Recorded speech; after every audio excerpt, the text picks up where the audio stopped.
호우 시절로 오세요. 그때 우리가 여기에 있습니다. 최근에 호우 시절 저하고 잠깐 떨어져 계시는 동안에 뭐 재밌는 작품들 많이 보신 거 없으세요? 저는 최근에 좀 이제 2022년, 네. 2021년 말부터 음. 2022년 초에 저 좀 우울했어요. 원호 씨한테는 뭐 약간 뭐 아실 수도 있겠지만 네. 제가 좀 고민하는 부분들도 있었고 네. 한계를 느끼는 부분도 있었고 음. 그래서 이제 설 연휴 때 이 네. 방송이 이 녹음 파일은 언제 나올지 모르겠는데 느닷없이 나갔으면 좋겠고 네. 그래서 그때 이제 뭐 제가 여러 책들을 좀 그냥 묻혀서 좀 읽었거든요. 네. 박완서 선생님 것도 읽었고 네. 양귀자 선생님 것도 읽었고 오. 또 제가 좋아하는 김훈 선생님 책들도 제가 읽지 않았던 것들을 좀 여유롭게 네. 읽었고 지금도 읽고 있습니다. 네. 근데 선생님들의 빼어나기도 하고 담백하기도 하고 다채로운 문장들이 저를 이렇게 잡아당기는 힘이 느껴지더라고요. 문장이 갖고 있는 일종의 인력 그리고 저를 짓누르던 현실의 문제와 아득한 우울감이 동시에 밀어낼 수 있는 네. 일종의 청력이 생겨서 음. 약간 나름의 문장이 갖고 있는 마력을 음. 좀 새삼 느꼈었던 시간이거든요. 네. 그래서 작품 중에서 양귀자 선생님의 혹시 이 작품 읽어보셨어요? 모순이라는 책. 읽었죠. 네. 굉장히 유명한. 굉장히 유명한 작품인데 네. 저는 사실 안 봤거든요. 오히려 제가 이 책을 들었었던 거는 이거 굉장히 오래된 작품이죠. 네. 90년대 후반에 네. 라디오 광고에서 굉장히 많이 나왔어요. 제가 라디오를 듣던 시간에 네. 이 시대의 고전이라는 사실 고전은 옛 시대의 문헌이잖아요. 네. 근데 이 시대의 고전이라는 상당히 굉장히 강력한 카피라이트를. 그렇죠. 그리고 동시에 한 번쯤 다시 생각하게 했었던 그 네. 카피가 좀 기억나거든요. 근데 그 책이 도서관에 보이길래 네. 읽었는데 상당히 재밌더라고요. 맞아요. 예전에는 라디오에서 책 광고도 많이 했었어요. 진짜. 그렇죠. 네. 네. 어떤 내용인가요, 모순은? 이 책 그냥 어느 정도 말씀을 드리면 네. 소설은 이제 20대 중반의 진진이라는 여성이 주인공이에요. 소설은 사실 두 축으로 이루어지거든요. 네. 하나는 그녀의 어머니 세대에 대한 이야기와 그녀가 이제 진진이 만나는 남자들 네. 이 두 가지가 큰 축인데요. 네. 진진의 어머니는 쌍둥이에요. 음. 불과 10분 차이로 엄마와 이모가 목소리와 외모도 똑같은데 네. 10분 차이로 언니와 동생이 결정됐고 진진의 어머니가 언니죠. 네.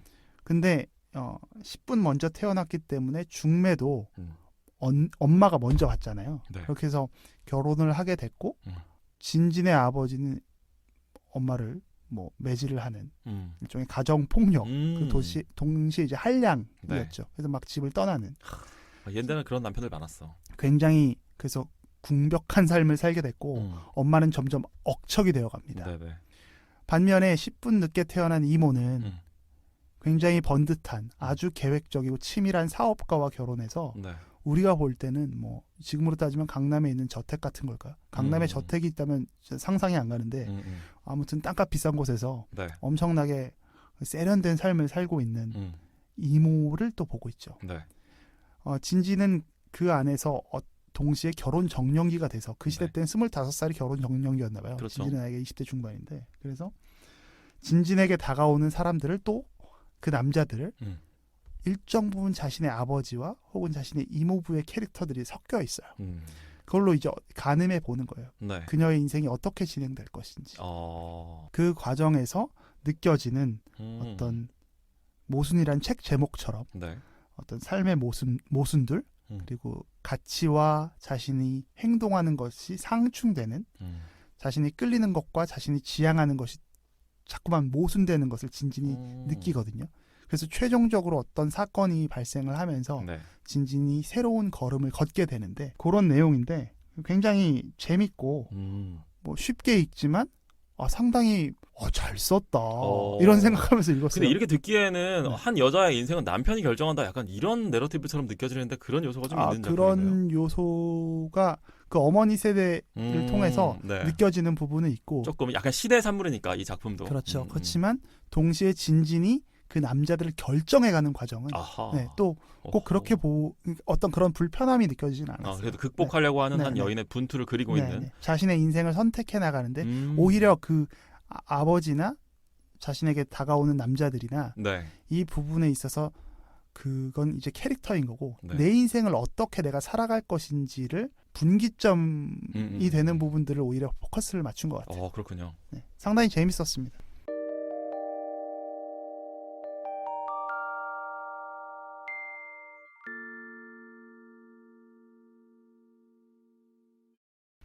원호 씨는 뭐 최근에 어떤 조 셰프님이 책 얘기하셨으니까 네. 저는 뭐 사실 최근에 드라마 한 편을 굉장한 드라마를 발견했어요. 이것도 손정빈 기자가 추천해준 작품인데 HBO 드라마가 지금 웨이브에서 OTT로 보실 수 있는 메어 오브 이스트 타운이라는 작품입니다. 이 작품이 총 에피소드 뭐 한 7개밖에 안 되는 뭐 작품이라서 금방 보실 수 있는데 그런 생각 들 때 있잖아요. 저는 예를 들어서 그 2014년쯤인가 라이프 오브 파이라는 영화를 보고 좋은 영화죠. 그게 그 영화를 뭐 1월 달인가 봤는데 와 올해 영화는 이미 결정됐다라는 생각을 들었었거든요. 이번에 메어 오브 이스트 타운을 보면서 이건 올해 정도가 아니라 예를 들어서 한 2030년이 됐다고 생각하면 2030년이 돼서 2020년대에 봤었던 작품들을 돌아볼 때 2020년대에 봤었던 좋은 작품을 꼽아야 한다면 이 작품이 들어가야겠다는 생각이 들 정도의 임팩트였어요. 그 다크나이트가 나온 거네요. 저한테는 그렇죠. 약간 설명을 해드리면 정말 있는 그대로의 제목인데 이스트타운이라고 하는 동네에 사는 여자 형사 메어라고 하는 주인공의 이야기예요. 근데 이 메어라는 캐릭터를 연기한 배우가 우리도 잘 알고 있는 타이타닉의 케이트 윈슬렛입니다. 와우. 케이트 윈슬렛이 아주 유능한 형사로 나오는데 여기 워낙에 이스트타운이라고 하는 동네가 되게 작은 동네고 메어는 어린 시절부터 이 동네에서만 살았기 때문에 이 동네 사람들을 전부 다 알아요. 남녀노소를 전부 다 알고 그들과 다 가깝고 먼 관계들이 있어요. 근데 이 안에서 뭔가 살인 사건이 발생을 하는 겁니다. 그래서 개인적으로도 엮여 있지만 이 사람들을 수사해야 되는 상태가 되는 거예요. 그래서 이렇게만 얘기를 하면 되게 어떤 뭐 스릴러 작품으로 느껴질 수 있고 뭐 스릴러 작품들도 좋은 작품들이 많죠. 그렇죠. 예를 들면 HBO에서도 뭐 트루 디텍티브 같은 작품들은 굉장히 뭐 좋은 작품이고 이 영화 메어 오브 이스트타운도 트루 디텍티브 같은 느낌이 나요. 그게 이 메어 오브 이스트타운의 절반 정도를 차지하고 있는. 그러니까 절반 정도는 수사물인데 하나의 축이고. 네, 나머지 이 절반 정도의 이 휴먼 드라마가 이 작품의 핵심이라는 거죠. 그러니까 트루 디텍티브의 어떤 정말 심장 쫄리는 그런 느낌을 가져가면서 스릴러의 박진감을 가져가면서 동시에 휴먼 드라마의 감동을 제가 나의 아저씨를 본 건 아니지만 나의 아저씨 같은 작품이 줄 수 있는 울림을 같이 주고 있다는 거예요. 그래서 그 두 개가 마치 리믹스되어 있는 듯한 비유해서 말하자면 김동률과 에스파가 리믹스된 듯한 느낌이에요. 근데 그런데도 불구하고 그 노래가 되게 납득이 되는 정말 좋은 퀄리티로 감동을 주는 그런 저는 되게 이거는 창작자의 관점에서도 되게 흥미로운 와 이제 정말 한국 드라마가 저는 물론 드라마를 뭐 국적으로 분류하고 싶진 않은데 우리나라 드라마도 정말 퀄리티가 너무 높잖아요. 근데 또 그럼에도 불구하고 이 HBO라고 하는 전 미국 드라마 중에서 HBO 채널에 대해서는 가산점이 있거든요. 저는 HBO 드라마는 조금 다른 드라마보다 좀 더 호의를 가지고 보는 면이 있긴 해요. 근데 역시 믿는 HBO라는 이 격언을 다시 한번 확인시켜주는 다시 한번 저 너머로 넘어가 버린 듯한 그런 느낌을 주는 작품이었어요. 한번 저도 다시 한번 제목을 메어 오브 이스트타운 최근에 이제 이거는 뭐 웨이브에 올라가 있고 리미티드 시리즈라고 해서 시즌 1으로 그냥 끝나는 내용이에요. 그래서 뭐 깔끔하게 보시면 될 만한 그런 또 뭐 어떻게 보면 오늘 에피소드는 책과 드라마를 한 편씩 추천을 드리는 듯한 느낌으로 말씀을 드려봤습니다. 호우 시절 그때의 영화가 그때의 우리가 그때의 당신이 지금의 당신을 부릅니다. 한 발짝 앞으로 나와주시겠어요?